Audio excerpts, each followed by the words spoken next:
Due to COVID-19, events across the country are being canceled and/or postponed.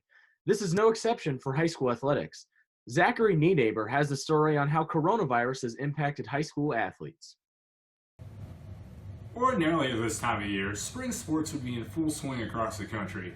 Unfortunately, due to COVID-19, that is not the case. Now, both of my siblings are currently high school athletes, and their seasons right now are most likely going to be canceled due to the coronavirus. First, I talked to Justin Nienaber, who is a junior at St. Xavier High School and is currently a thrower on the track team. It's too hard. Nienaber with the rebound. Justin, how's the coronavirus affected your season?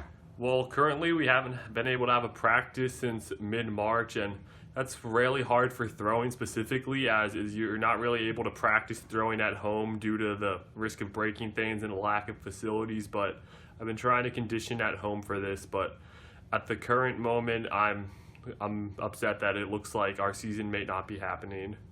Next, I talked to Miranda Nienaber, who is also a junior in high school. Miranda attends Ursuline, where she is a member of their Ultimate Frisbee team. Miranda, how has COVID-19 affected your team season?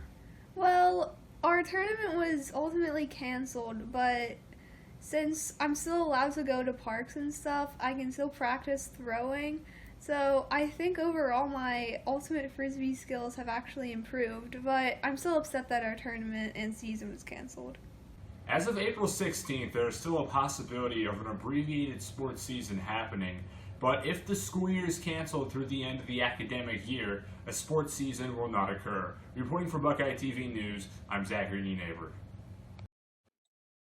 The coronavirus is affecting people's everyday lives by limiting what they can do.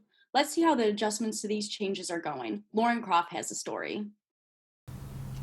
With the coronavirus continuing to spread, employees and students have been transitioned into working at home. Let's see how they are getting used to this lifestyle. I like how we can kind of manipulate our own schedule and move it around how like our day works, but also keep it still the routine that we've had. I really enjoy working at home because I know that my family is safe. I like the fact that I don't have to get up early in the morning and drive to work. Oh, I feel fine with working at home. I work out of my home office on a weekly basis, but due to the current situation, I've been working out of the home office more frequently. I usually travel during the week. Although staying at home is necessary for the current situation, the transition hasn't been the easiest. So keeping up with the amount of work, because for certain classes I've had, with labs that I'm in, we have to kind of make up for what we're not doing in lab. So we're given worksheets and assignment packets and all this to do, so it's a lot more work. There's not really a difficult part to it, but we have 2 dogs, so it's kind of hard because they want to go out when they need to go out, and I have to stay at my desk. Just not getting out and seeing some of my key trade partners, some of my distributors, some of my customers, obviously just interacting with them in person. That's probably been the biggest challenge. Others may be struggling to find strategies to help them succeed. Here are some tips to help you stay on track. Try to stick to your routine that you had while we were still in regular classes. Obviously the Zoom lectures, if they're not being recorded and you can't watch them back, you have to go and attend those. But if they're pre-recorded, try to stick to the day that you would have that lecture, just to keep your routine the same. They just need to get their work done in the timely manner and focus on their work.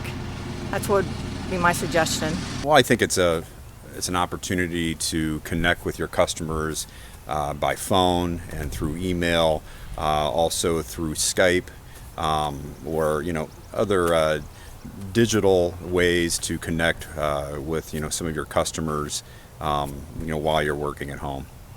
Reporting for Buckeye TV, I'm Lauren Croft.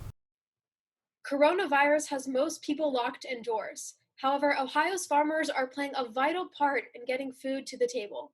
Let's go to rural Northwest Ohio in Hardin County, where Colt Buckenroth has more.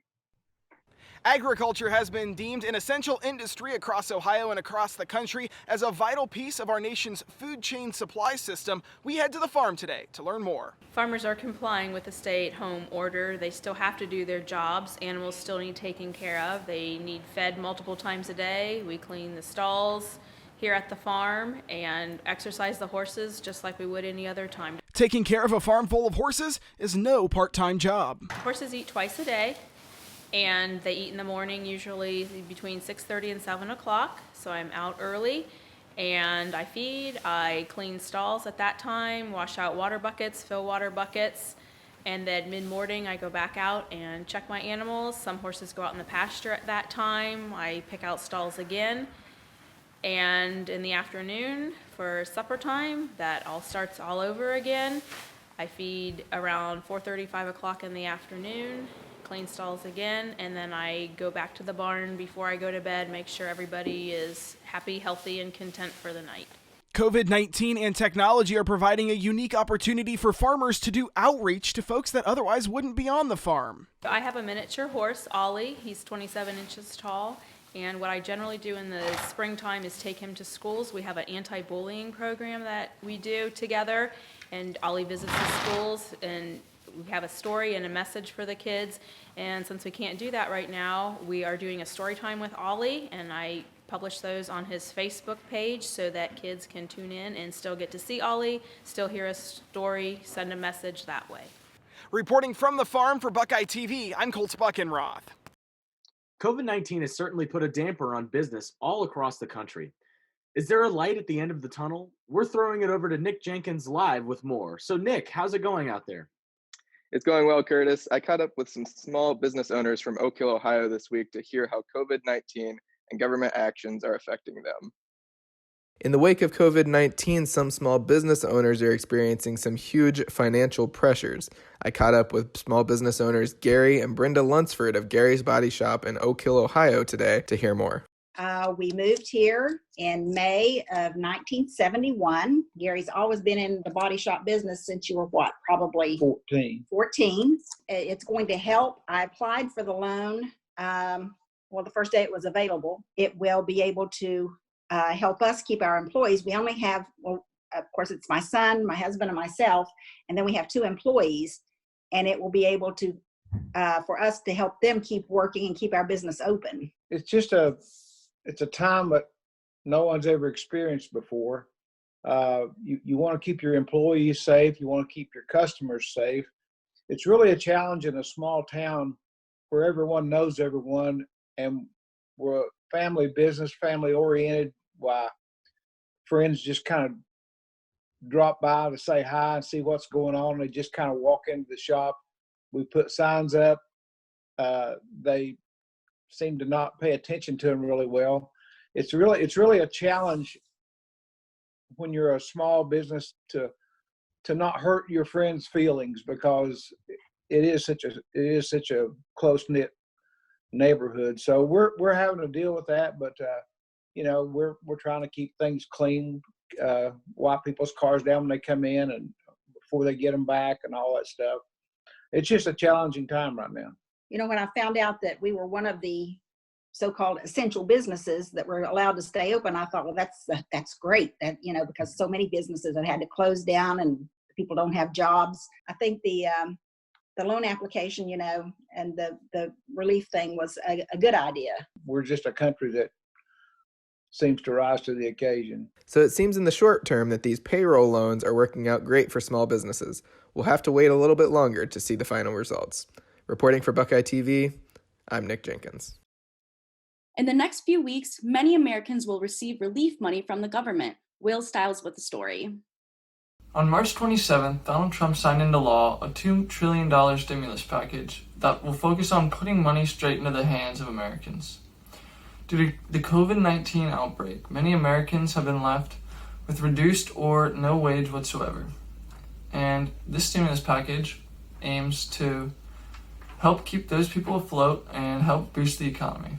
Nationwide, joblessness has skyrocketed since the pandemic broke, In Michigan alone, jobless claims have increased by almost 25 times since last month. Financial analyst Jill Schlesinger. We must help individuals. This bill is a start. We'll see if it's enough. Many college students are asking how this stimulus package will affect them. And first, it kind of depends on if the student is being claimed as a dependent by their parent or guardian on their most recent tax return. If you are a dependent, then your parent or guardian should receive a $500 check in your stead. And if you aren't a dependent, then you should be receiving a $1,200 check from the government in the next couple weeks. This stimulus package is something that the government could re-implement in later months if this pandemic drags on. But hopefully the coronavirus all ends soon and we all can go back to our normal lives. This is Will Stiles with Buckeye TV. The COVID-19 virus has caused people to be in quarantine and has drastically changed their lives since this all began. Mike Welker has the story. This pandemic has caused many people throughout the world to make major adjustments to their day-to-day lives, including a family balancing work and homeschooling. Let's head to Bellbrook, Ohio with the story. So how has it been working from home and also teaching two small boys to homeschool? It's definitely something I never thought I would see myself doing, but we are adjusting because they're so young. It's better if we keep them on a schedule. So we've tried to create a schedule that kind of mimics their school day, and then I try to fit in working around that schedule and trying to schedule as many meetings as I can where it doesn't conflict with their at-home school schedule. What's the best part of being able to stay at home? To see my friends on my mom's computer and being able to see my family. And what's the worst thing about having to stay at home? By not going to school because I miss school. This pandemic might cause families to alter their day-to-day lives drastically, but one family has proven today that it is possible. This is Buckeye TV reporter. I'm Mike Welker. With the state being on lockdown for the past few months, how have people maintain an active and healthy lifestyle? We throw to Mark Reese with more. On Sunday, March 22nd, Ohio Governor Mike DeWine issued a stay-at-home order for all residents. This closed all non-essential businesses, including gyms. Residents are only permitted to leave their homes to perform essential activities, including outdoor recreation. So, how are residents staying active during these times? Before quarantine, the gym was many people's primary source of exercise. I went to the gym generally 5 days a week. 7. I would do 30 minutes of cardio, usually on a stationary bike, and then I do 30 minutes of weight training and stretching. My first activity was walking the treadmill, and I would altogether walk about 20-25 minutes, and I would walk at least a mile. I would lift weights. The lowest weight was a pound, and I'd lift them different directions. Many residents have had to adjust their normal workout routines for their homes. I'm working out about 5 days a week. I'm doing the strength training here in the living room, and I'm walking. I have taken to climbing a flight of stairs we have in our house that's 14 stairs, and I do it up and down 25 times. On days when the weather is nicer, people can be seen out throwing a ball, going for a bike ride, or just out for a walk while still following social distancing guidelines. Reporting for Buckeye TV News, I'm Mark Reese. Up next, how to keep yourself entertained at home by watching some of your favorite musicians perform online. All this and more when we return from break.